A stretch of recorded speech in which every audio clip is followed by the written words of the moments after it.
मित्रांनो, आज आपण धन्वंतरीच्या या लीडरशिप डेव्हलपमेंट प्रोग्रामसाठी पन्हाळगडावर आलेलो आहे, बरोबर आहे की नाही? 2 दिवस आपण इथे आहोत आणि आपण आपला बिझनेस कसा करायचा याचे काही सिक्रेट्स, यशाची रहस्य हे आपण एकमेकांशी शेअर करणार आहे. त्यासाठी पन्हाळगड हा आपल्यासाठी एक आदर्श असा किल्ला आहे की ज्या किल्ल्याला मिळवताना संघर्ष केलेले लोक आहेत. तर यश मिळवायचं असेल तर जिद्द लागते, चिकाटी लागते, मेहनत लागते, सातत्य लागतं आणि विशेष म्हणजे मनामध्ये आपण एक ठरवायला लागतं, निर्धार करायला लागतो.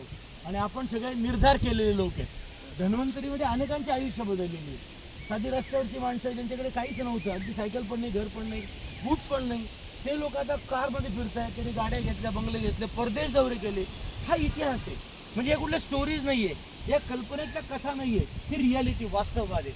म्हणजे धन्वंतरीचं रहस्य काय, धन्वंतरीचं सिक्रेट काय, तर ज्याला ही करावीशी वाटते ही संकल्पना, त्याच्या आयुष्यामध्ये एक क्रांतिकारक बदल होतात. आयुष्य बदलून जातं सगळं. त्याला आर्थिक स्वातंत्र्य मिळतं, त्याला वेळेचं स्वातंत्र्य मिळतं आणि त्याच्यातला एक असामान्य माणूस आपण बाहेर काढतो. पण अशी कितीतरी उदाहरणं आपल्या भारतवर पसरली.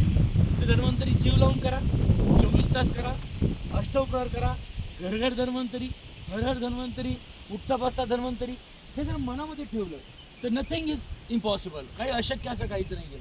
तर आपण आता निर्धार केलेले लोक आहोत आणि या पन्हाळगडावर आपण अशी प्रतिज्ञा करत आहोत की धन्वंतरीमध्ये आपण सगळ्यांनी जास्तीत जास्त काम करून जास्तीत जास्त यश मिळून क्राऊन बनायचं. ओके, जय धन्वंतरी, जय धन्वंतरी, थँक्यू व्हेरी मच.